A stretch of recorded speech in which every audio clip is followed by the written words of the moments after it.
बोलो पंच परमेष्टि भगवान की जय।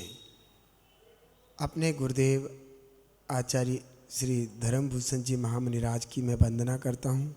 आचार्य श्री सम्यक्त भूषण जी महामुनिराज की मैं वंदना करता हूँ। अब प्रारंभ करता हूँ आज आलोचना पाठ का चौथा छंद। चलते हैं, इसके भाव को समझते हैं।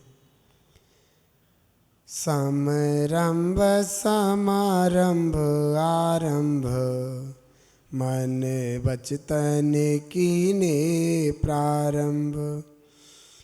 कृत कारित मोदन करके, क्रोधादि चतुष्टय धर के। अब यहाँ पर ये कहा जा रहा है कि हम पाप किस किस तरीके से करते हैं और पाप के कितने भेद होते हैं, तो वो सब यहाँ पर बताया जा रहा है। समरंभ समारंभ आरंभ। तो समरंभ माने होता है मन में पाप करने का विचार आना। समारंभ होता है पाप करने के लिए साधन इकट्ठे करने। और आरंभ का मतलब होता है कि पाप करना प्रारंभ कर दें। अब वो पाप मन से भी किया जाता है, वचन से भी किया जाता है और काय से भी किया जाता है, तन से भी। तो इसके लिए आया मन वच तन कीने प्रारंभ। तो मन वचन और काय से प्रारंभ किए। तो फिर उसके बाद आता है कृत कारित मोदन। स्वयं करो तो कृत, कारित अर्थात दूसरों से करवाना, और मोदन माने जो किसी ने किया है वो पाप कार्य, उसकी अनुमोदना करके कहना बहुत अच्छा किया। ऐसा करके। और क्या है, क्रोध आदि चतुष्टय धर के। क्रोध मान माया लोभ, ऐसे चार जो क्रोधादि चतुष्टय हैं उनको मैंने धारण करके ये पाप किए। अब ये पाप कितने हो गए, तो ये हो गए 108। कैसे? समरम समारम आरम 3 ये। अब ये हमने मन वचन काय पूर्वक किए, तो 3 में इनका गुना कर देंगे तो 3 त्रिका 9। फिर उसके बाद 3 दूनी 6 हो गए, क्योंकि इसमें हुआ समरम समारम आरम मन वचन काय। हाँ, तो 3 त्रिका 9 हो गए। और 9 होने के बाद कृत कारित मोदन, तो 9 में 3 का और गुणा कर दो। तो क्योंकि स्वयं के द्वारा, दूसरों के द्वारा और कर्तव्य की अनुमोदना की, ऐसा गुणा करने पर 3 का 9 से तो 27 हो गए। और ये मैंने कैसे किए? क्रोध मान माया लोभ, इस तरीके से चतुष्टय पूर्वक किए। तो 27 में 4 का गुणा कर देंगे तो 108 हो जाते हैं। इस तरीके से हमने 108 भेदों से युक्त पापों को किया, ऐसा यहाँ पर कहा जा रहा है। भगवान को बताया जा रहा है, भगवान जी आप तो वैसे 3 लोक के ज्ञाता हैं, सब कुछ जानते हैं, लेकिन फिर भी हमने जो पाप किए, मैं चाहता हूँ मैं खुद अपने पापों को, अपने गुनाहों को आपके समक्ष रखूँ। तो इसमें यहाँ किया है कि जो किसी किसी जीव 108 प्रकार के पाप करता है। यानी कि जैसे हम उदाहरण देते हैं, जैसे मान लीजिए किसी को थप्पड़ मारने का भाव आना, तो समरंभ हो गया। समारंभ, थप्पड़ को किस तरीके से उठाना है, अपनी शर्ट का जो हिस्सा है ऊपर को चढ़ाना, और इस तरीके से ये सब चीज़ें करना समारंभ हो गया, क्योंकि साधन जुटाया। और उसके बाद आरंभ, एक थप्पड़ मार देना, तो ये आरंभ हो गया।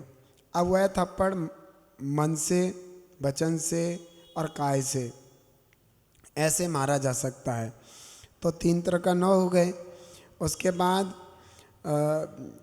स्वयं थप्पड़ मारा, दूसरे से मरवाया, या मारने वाले की अनुमोदना की, ऐसे भी हो सकता है। तो इस तरीके से 3 का 9 में गुणा करने पर 27 हुआ। फिर उस समय ये पाप कर रहे थे, तो क्रोध, मान, माया, लोभ कोई सा भी हो सकता है। तो इसलिए टोटल मिला करके 4 का 27 में गुणा करने पर 108 हुआ। तो इस तरीके से ये पाप करते हैं। हम दिन रात पाप कमाते हैं। हम कभी भी ये नहीं सोचते कि इन पापों का फल मिलेगा तो मेरा क्या होगा, दुर्गति हो जाएगी, हमारा कितना बड़ा नुकसान हो जाएगा, हम नरक निगोद कुगतियों के पात्र बन सकते हैं, हम कैसी कैसी भयंकर त्रियंच गति को प्राप्त हो सकते हैं। हम इसका बिल्कुल भी ध्यान नहीं करते। तो भगवान के सामने निवेदन कर रहे हैं, भगवान मैंने ऐसे से पाप किए हैं, हे नाथ अब मेरे से इस तरीके के पाप बिल्कुल ना हो, क्योंकि ये पाप निश्चित रूप से दुर्गति के कारण है, आगे चल करके मुझे ही दुख देने वाले हैं। कहते हैं भय त्याग दूध बिलाव पीवे आपदा नहीं देखता। जब बिल्ली किसी के यहाँ जाती है तो दूध पीती है, तो आँख बंद करके पीती है, तो वो समझती है मुझे कुछ नहीं दिख रहा है तो कोई दूसरा भी मुझे नहीं देख सकता, और मस्त होकर के जो है दूध पीती है। इतने में मालिक आता है तो बिल्ली को बहुत तेज तेज मारता है, पीटता है। तब बिल्ली बहुत रोती है, दुखी होती है कि उसकी चोट लग गई। तो फिर ऐसे ही हम भी आँख बंद करके बिल्कुल विवेक रूपी आँख को, यत्नाचार रूपी विवेक की आँख को बिल्कुल बंद करके खूब पाप किया करते हैं। कौन कौन से पाप, कितने प्रकार के पाप करते ही रहते हैं, दिन रात करते रहते हैं।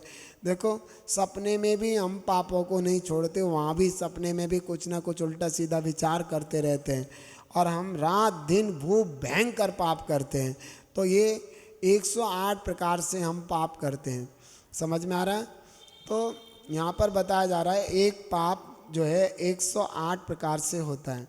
तो इस तरीके से हम पाप करते हैं। आपको पता है 108 प्रकार के पाप होते हैं, उनकी निवृत्ति के लिए 108 जाप दी जाती हैं, नमोकार मंत्र की या और भी पंच परमेष्ठी के सूचक मंत्रों की।